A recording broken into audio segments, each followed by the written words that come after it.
everybody, and welcome back to the channel.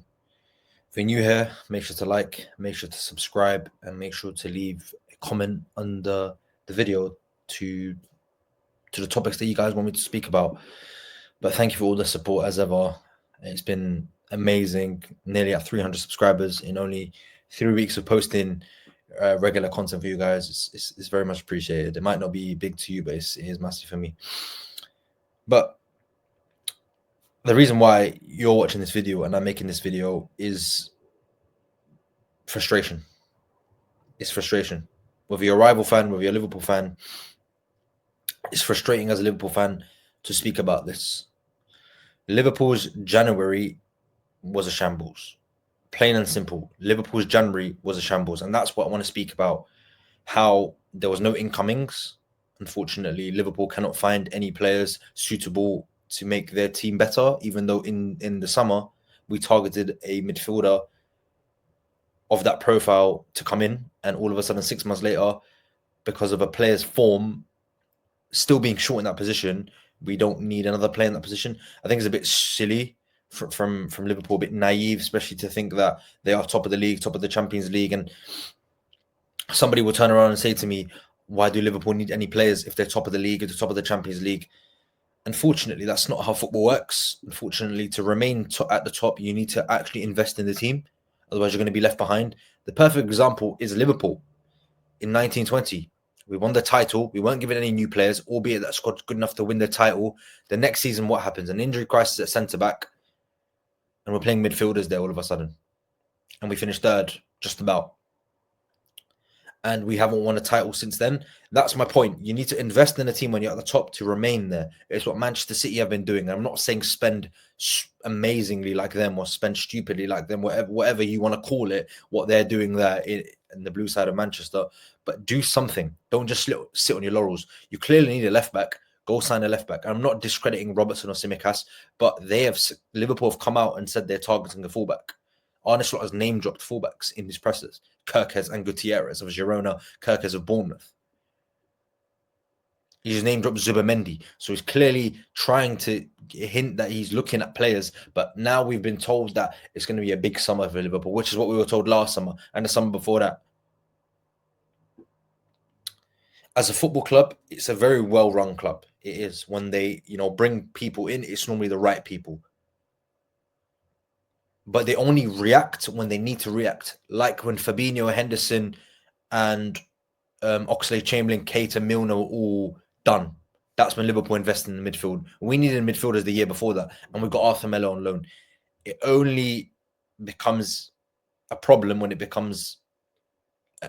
It only becomes evident when it becomes a problem to Liverpool. As in, you don't make the top four, and we didn't. And that's why we went and bought midfielders. When... Anybody could have told you that this team was aging. Blind person could have told you that. And again, I'm not going to really speak about the spending because they have, said they're going to do it in the summer. So I'm only going to take their word for it because that's all we have. My main concern of this January window is not Liverpool not spending money or not Manchester City spending 200 million, because I don't care about that. It doesn't bother me. My concern is how teams are spending 200 million and Liverpool cannot tie down their 3 best players to contracts. And this has been going on for 7-8 months. Liverpool in discussions with Mo Salah. Liverpool offer Virgil van Dijk a contract. Trent head is turned by Real Madrid, but Liverpool is still optimistic he will sign a new contract. How many times are we going to be hearing the same stuff over and over and over again? With Van Dijk, with Salah, with Trent. How many times? And we went another January. We're in 2025. All 3 of these players can talk to, European clubs themselves. They don't need to consult Liverpool to do so. That in itself should be alarm bells. But when I post on X, people turn around and say to me, oh, you're negative. You're chatting a load of wally. You're chatting a load of shit because you think Liverpool need players when we're top of the league, top of the Champions League. We don't need contract situations at the moment because it's going to distract us from the title talk. Absolute nonsense. It's nonsense. Because those same people that are saying those things to me, if Salah, Trent, and Van Dijk extend tomorrow, they'll be jumping throwing parties in Liverpool. That is my problem. That is my problem. Just because you are top, you don't sit there and do nothing. You don't sit there and do nothing. If you're a business owner and your company is the richest in the world, you are still going to want your company to make money. Are you just going to sit there and do nothing because your company is already the richest? Obviously not, because you're going to have to sustain that. And to sustain that, you're going to need to work. Common sense. It's basic common sense. These are our three best players, arguably. Two of them definitely with Van Dijk and Salah. Trent is an arguable one. But the best we've got is all three of them have been offered contracts. All three of them have been offered new deals. These deals should have been sorted out 6 months ago. We are now sitting in February, not January, February. We are 4 months from the close of the season. And I've been hearing they're going to sign new deals since the summer. And I get that. Klopp was leaving. They need to see who's coming in. But what are we doing? What are they doing? Not the players, because I understand. They are not going to extend if they're not going to, if they don't feel like they're being offered the right package for them.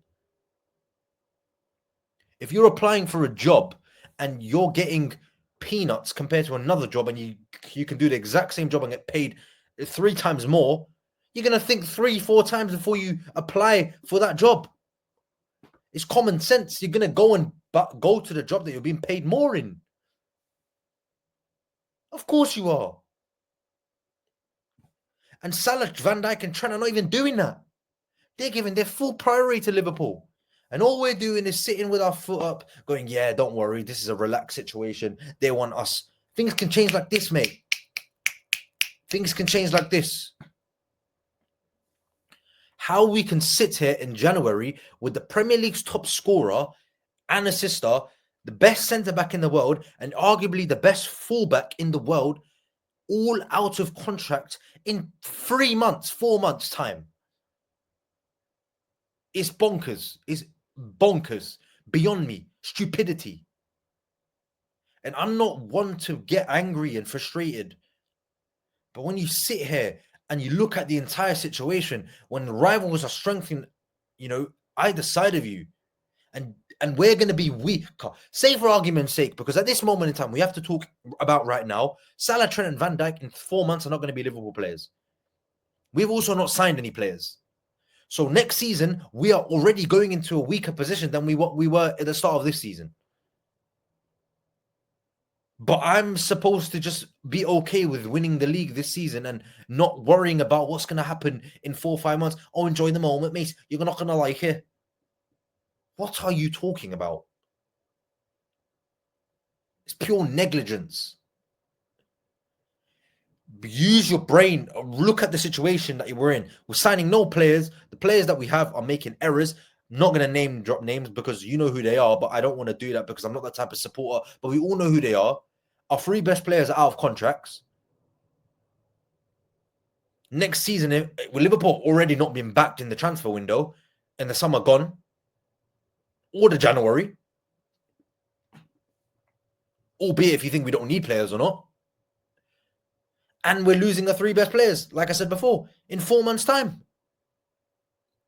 Oh, but let me be all excited because the future is bright. It's obviously not going to be bright if these 3 don't stay. Oh, don't worry, mate. Suarez left, Torres left, we'll be fine. Yeah. How long did it take Liverpool to recover from that? How many years of no trophies?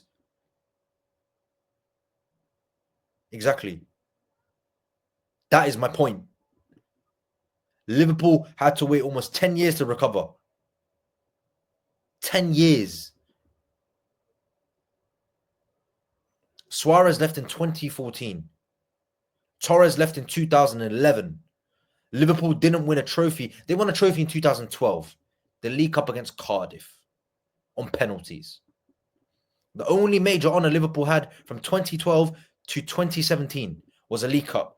2018-19, Liverpool win the Champions League.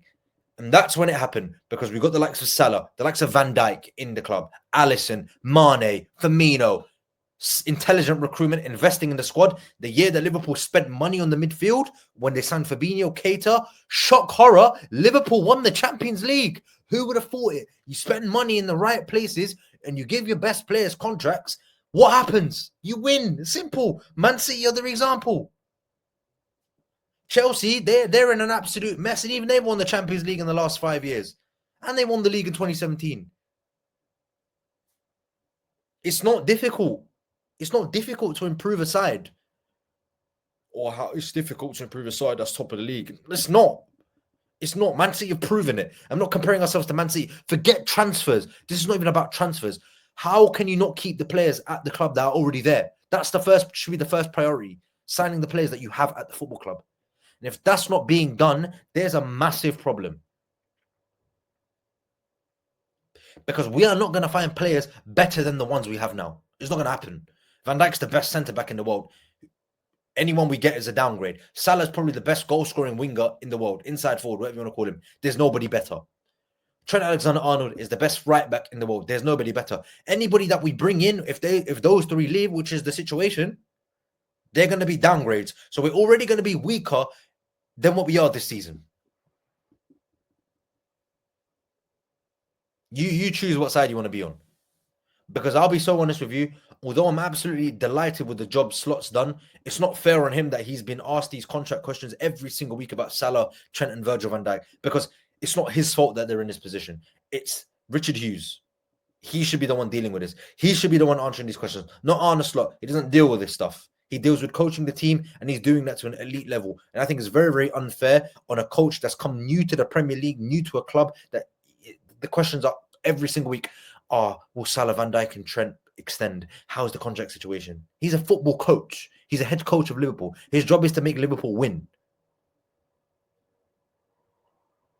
And that's what he's doing. So credit to Arne Slot. But he has been given a very, very difficult job already if these three don't extend. And I said this to my friend as well. Next season is going to be a real test for Arne Slot. That's going to be the real Liverpool if Salah, Trent, and Van Dijk leave, because that's going to be the first summer where Liverpool are going to be without those three players. What can we do? I guess we'll find out, because right now it is not a good situation, and Liverpool's January drama.